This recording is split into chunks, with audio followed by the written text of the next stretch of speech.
beloved Boss Mike Cervera.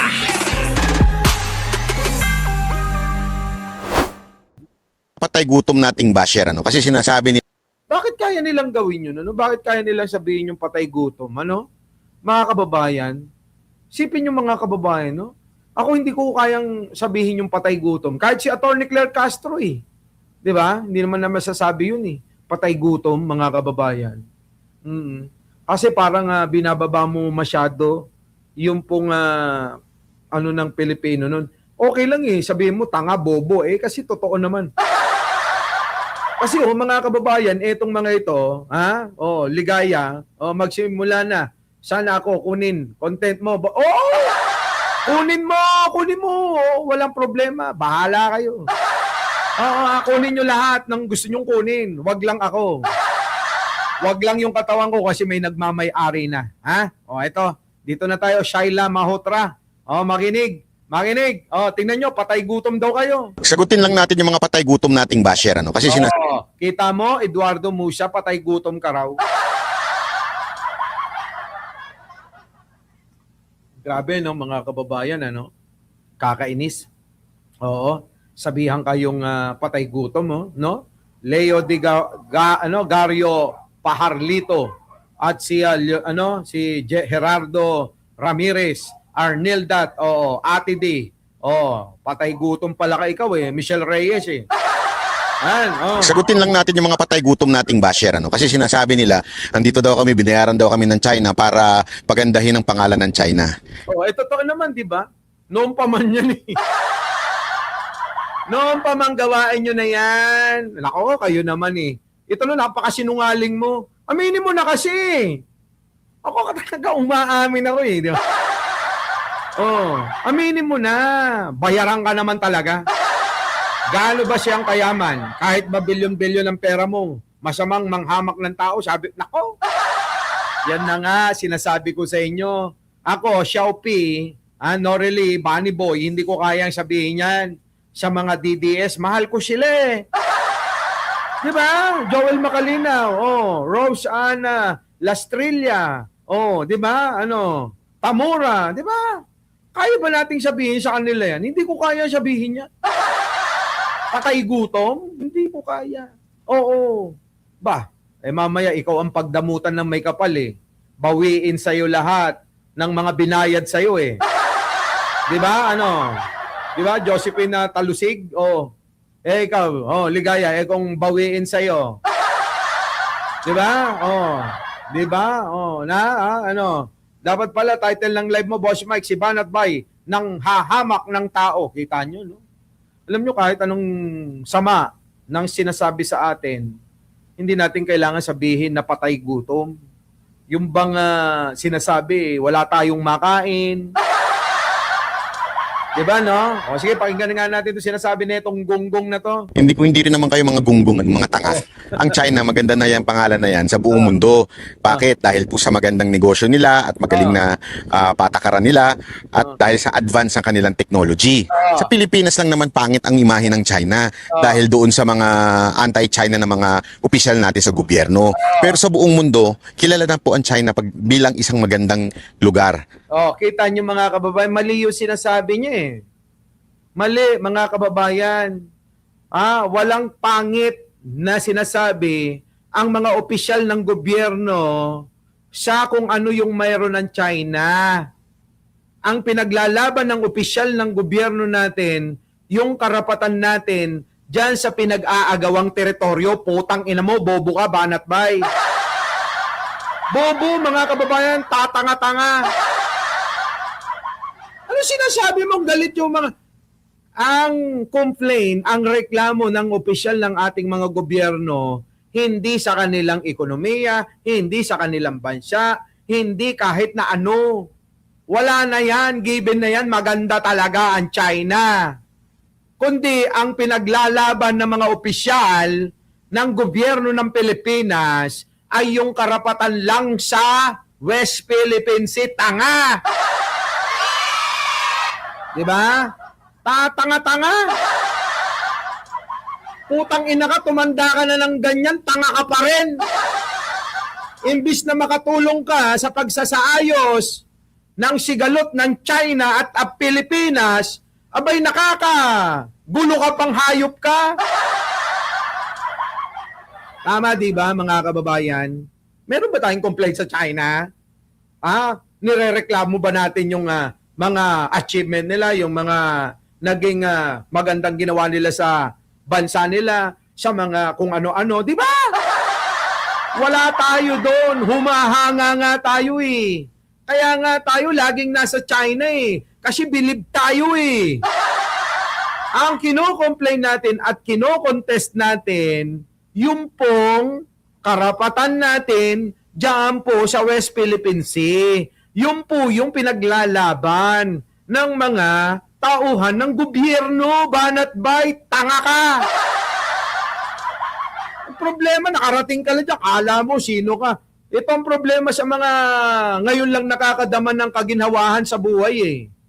Yung bang pag nakapunta na sa ibang bansa, feeling nila eh, kakaiba na. Di ba, Commander Chorba?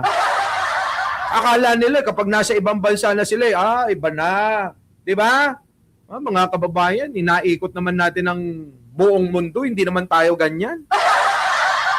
Kundi mga kababayan, kaya tayo umiikot sa iba't ibang bansa para kamustahin yung mga kababayan natin, ng mga OFW, para makakita tayo ng ano meron sa kanila na wala tayo, na dapat maging inspirasyon natin, ganun. Hindi yung para ipagmalaki mo yung sarili mo dahil achievement mo yung pagpunta mo sa China. Di ba? Mga iba, yung iba, pilingero, yung parang ibang bansa na, akala mo yun na yun. Akala mo talagang, kalibel na namin si Ayala. Di ba? Meron na silang karapatan na manghamak ng kapwa Pilipino. Di ba, mga kababayan? Nagyabang ba tayo? Nagyabang ba tayo ng, nandito kami sa China, ganyan. Walang ganun, mga kababayan. Di natin ugali yan, yung manghamak ng kapwa Pilipino. Ang gusto natin sa kapwa Pilipino natin ay umangat. Maging inspirasyon tayo. Hindi yung, alam mo na nahihirapan, ididiin mo pa ng husto, hahamakin mo pa. Kaya mga kababayan, mag-iingat kayo sa mga to. Yung mga ugaling ganito, ito ho yung epekto ng pagsuporta kay Duterte. Mga kababayan, hindi nyo ba napapansin? Basta dumidikit kay Duterte, napapasama. Tignan nyo si Mike Defensor, ayun, aarestuhin na. Tignan nyo si Bato, mga kababayan, nagtatago na.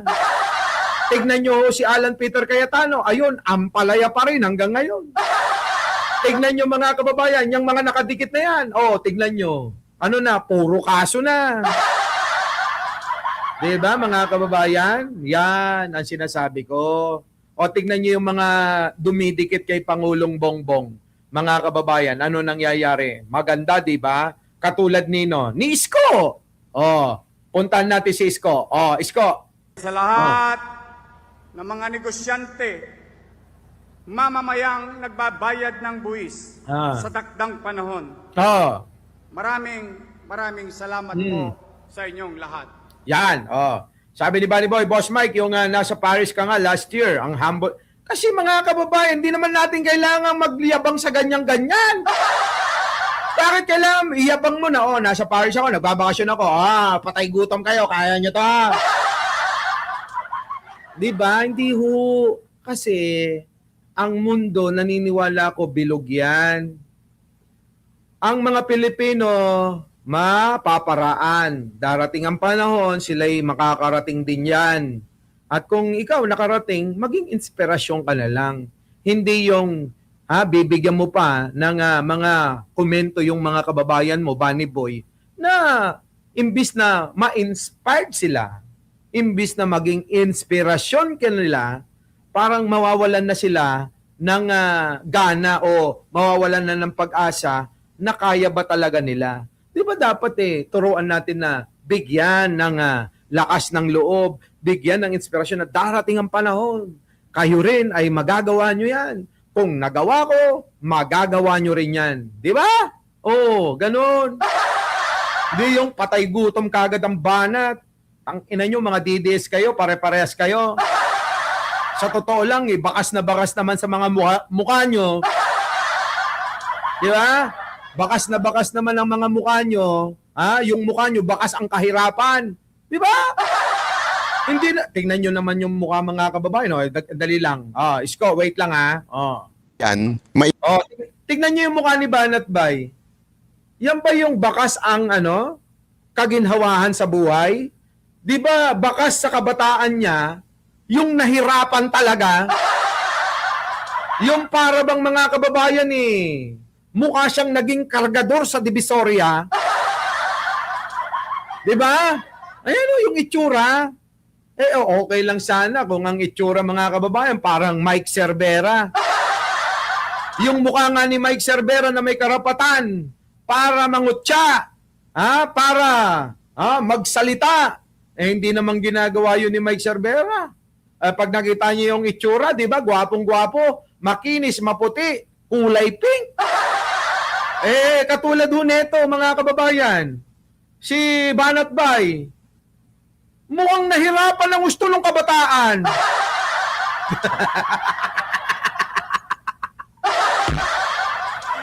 O tayo na, mayahalin tulad nyo nga ito Mukhang ito full-time kargador sa Divisoria nung araw. Tingnan nyo mukha. Isama nyo na yung mga kasama.